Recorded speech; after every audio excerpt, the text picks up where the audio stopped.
Magandang hapon po sa ating lahat mga kabayan. Ako ay na-amaze lang, no? Meron tayong nadaanan dito sa kabundukan. Bahay din po ito ng mga kabayan nating katutubong Aitas. Ako ay natuwa kahit nandito sa kabundukan pero hindi din sila nagpapahuli dahil nagtatanim din silang mga magagandang bulaklak tulad ng nasa kabilang tainga ko po mga kabayan. Kung hindi ako nagkakamali, ito ay daisy kung tinatawag sa amin. No, marami din akong pananim. Ang ganda, no? Dito sa dadaanan natin mga kabayan ay puro daisy papunta doon sa bahay nila. Kaya tara mga kabayan, samahan niyo po kami. Ayan, ang gaganda. Nakita niyo naman. Oh, di ba? Ang gaganda ng mga halaman. Diyos ko, mahal ito. No? Kasagsagan ng uso ang mga halaman. Hello! Wow, ang ganda naman ng mga halaman nyo dito. Nakakatuwa naman. At hindi lang yan, meron pa palang ito. No, itong anong tawag dito? May tawag dito eh. Palong. Palong ng manok po mga kabayan. Ayan oh. Ayan. Oh, 'di ba ang ganda? Tapos ito ang ganda ng kulay. Magkapares ang pangalan pero magkaiba yung tawag niyan. Ang gaganda. Oh, see? 'Di ba? Kumusta kayo dito? Mag-asawa kayo. Bahay niyo ito. Wow, napaka-cute naman. Talagang nagtatanim kayo ng mga halaman dito. Kahit ilan-ilan lang kayong bahay dito, pero nagtatanim kayo ng halaman. Meron din akong nakikita. Wow, teka, mamaya natin mag-usap. Ako kasi natutuwa pag ganito. No, kanino ito? Wow, o nakita niyo mga kabayan, no? Ang palaya ito mga kabayan, nilagyan ng ganyan kabilang poste. Tapos, yung gapangan niya. Ganyan lang kasimple. Tapos pag namunga yan, pagkain nila, ulam nila, at makabenta pa sila, magkapera pa sila. Mukhang bagong tanim pa. Ang ganda, ang taba, madiskarte at masipag talaga sila dito. Saging po. Saging po. Ay, Diyos ko, saging. Huwag na natin patagalin. Pwede bang makahingi? Kinuha ko na nga, no? Pero nagpaalam pa. Wow, ang sarap naman ito. Tamang-tama, merienda time. Ito yung sinaing nyo. Ito yung tanghalian nyo. Buko dito, ano pang pananghalian nyo? Yan lang po. Ito lang. Uy, naku. Huwag na pala. Kasi baka mamaya tiniran nyo para panghapunan. Tapos na kami po. Ay, tapos na. Ito na yung sobra. Wow. Diyos ko, ang sarap naman nito. Hinog pa. Oh, kain tayo mga kabayan. Kabisado nyo na ako. Pagdating sa saging. Ang sarap. Ay, hingi ikaw? Oh. Gusto mo? Tumuro siya eh. Kita tayo nagkaw. Kumga. Ayan. O, kain ikaw. Parehas tayo o, kain. Ang sarap dito. Ang nakakaano lang dito.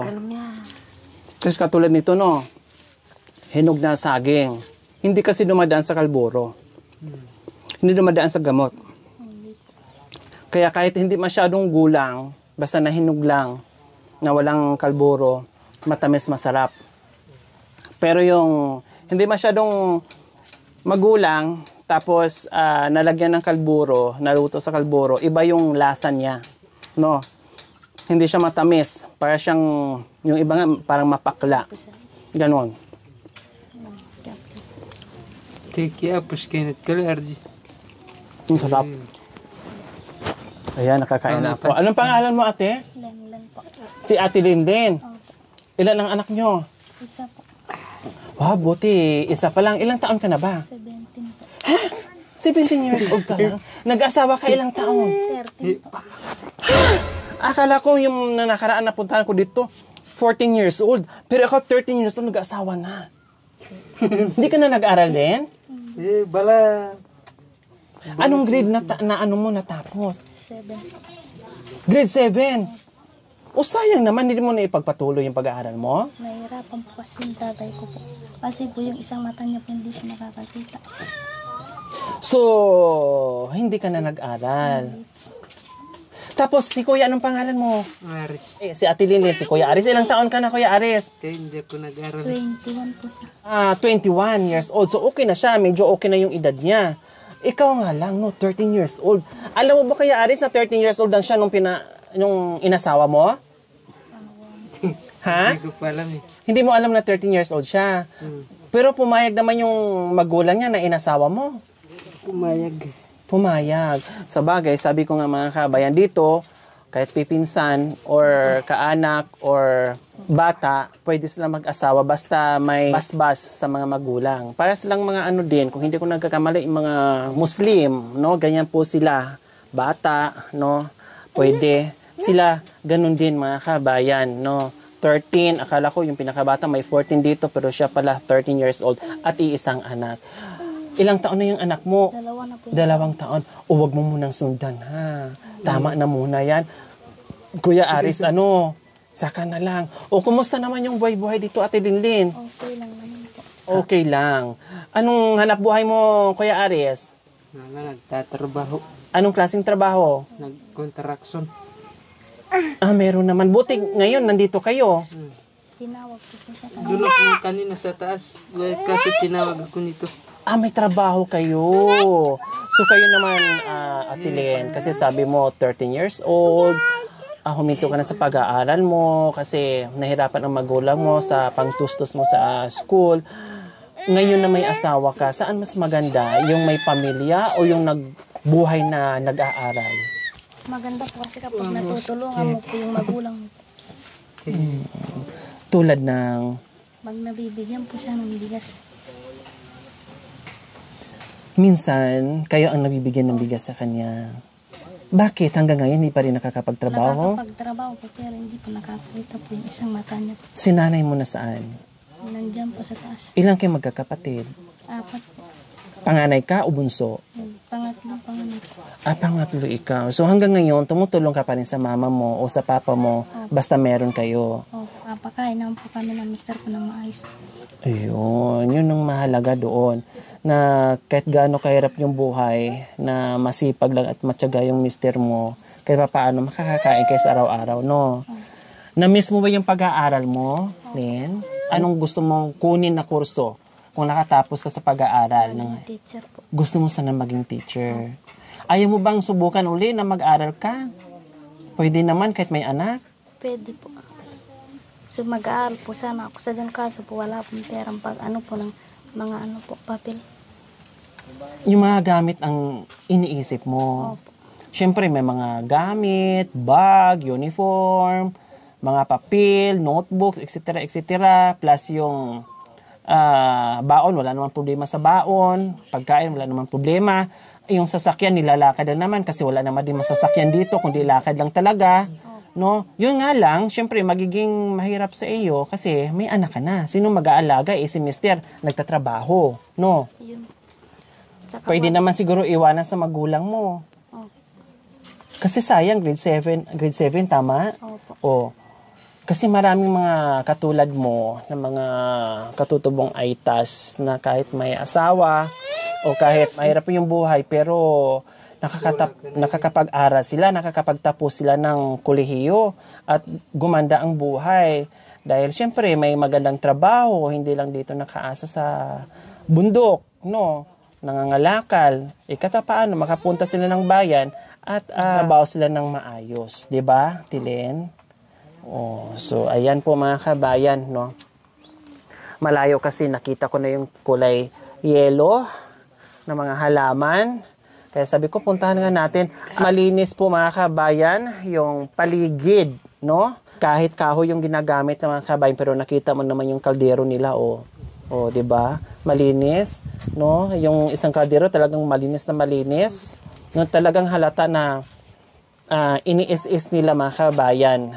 At kahit maraming puno-puno dito, pero nasusunod nila ng walis. Talagang masipag at malinis yung nakatira dito. Ngayon, kumusta naman? Kasi kaninang tanghalian, saging ang kinain nyo. Mamayang hapunan, ano naman ang kakainin nyo? Meron po kami nakahandang pagkain po. Para sa hapunan. Wow, kumbaga, sinave nyo muna itong tanghalian nyo, saging muna kayo para mamaya ay makakakain na kayo. Ganun po sila mga kabayan, no? Talagang hindi buong isang araw nakakain sila puro kanin. Kasi tinitipid nila, halimbawa kung meron silang isang salok na saingan sa buong isang araw po mga kabayan o 1 kilo, hindi nila uubusin yan, magbabawas lang sila ng kalahati, kakainin nila ng isang kainan sa isang araw, and then halimbawa, tanghalian, ito muna, hapunan, bigas na naman, kanin na naman, ganon. Tinitipid nila para hahaba pa o abot pa ng ilang araw bago sila magkaroon ng sweldo doon sa tinatrabaho. Buti lang kahit papaano si Kuya Aris ay merong trabaho, construction. No, ilang araw na kayo dyan, Kuya Aris? Kanina lang po siya. Ngayon lang. Magkano naman ang arawan? 500. 500. Tapos, anong ginagawa nyo? Nag-ano ng mga halo. Ilalagay sa timba. Nagmi-mix. Bahay ang ginagawa nyo? Bahay. O katulad ngayon na tinawag ka pala ni asawa nyo, paano yung sweldo mo doon? Bukas naman. Ha? Bukas naman papasok. Nagpaalam ako doon kay Porno. Kaya mag-arap. So wala kin sa sahuran o half day lang? Half day. Kasi hindi ka na nakapasok. So half day na lang. Saka mukhang masiyahin si Kuya Aris, no? Kasi pag tinatanong mo, lagi naka-smile, no? Hindi iniinda yung hirap ng buhay. Yun yung gusto ko no? At believe din ako sa mga taong ganyan. Talagang may mga taong hindi masyadong natatablan ng problema, no? May mga tao din na talagang hindi nila kakayanan yung problema. Pero tulad nila, si Kuya Aris, yung ibang mga katutubong aitas natin dito, talagang tumatawa, napapangiti sila, napapajoke sila, yung mga ganon. Ako napapangas sa mga ganyan. Okay, sige. Sa hapong ito, meron kaming surprise sa inyo.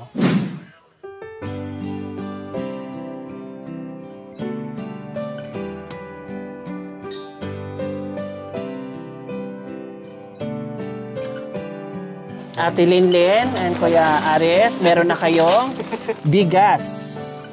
Ayan, hindi na kayo mananghalian o maghapunan ng saging dahil meron na kayong bigas, may assorted groceries, syempre, at isang tray na itlog. At hindi lang yan, meron ka pa Maraming salamat. 1,000. At maraming salamat din po sa Panginoon. May nagbibigay po sa amin ng biyaya. Kahit masirap po kami. Nagpapasalamat po sa Panginoon. At sa inyo rin po. Maraming salamat po nagbigay kayo ng biyaya sa amin. Maraming tulong po sa amin. Magpapasalamat tayo, syempre, sa walang sawang pagmamahal. Madam Ran ng Japan. Maraming salamat po sa inyong ginitawang puso. Naway pagpalain po tayo ng Panginoong Diyos araw-araw. Naway ibigyan po tayo ng kalakasan ng katawan sa araw-araw. Naway ibigyan po tayo ng mahabang buhay. Pang sa ganon, marami po tayong matulungan na gaya nila. So mga kabayan, huwag niyo pong kalimutan, pakishare and subscribe sa aking YouTube channel, Lori Aquino Talita. Maraming salamat po. God bless us all. Bye! Yung bata, natuwa din siya sa pasalubong natin. Oh, bye-bye! Bye-bye ka na, bye-bye. Bye-bye! Kaya na. Oh, diba? Kasi kanina kumakain tayo ng saging, no? Nangihingi siya, nung binigyan natin, kumain din siya.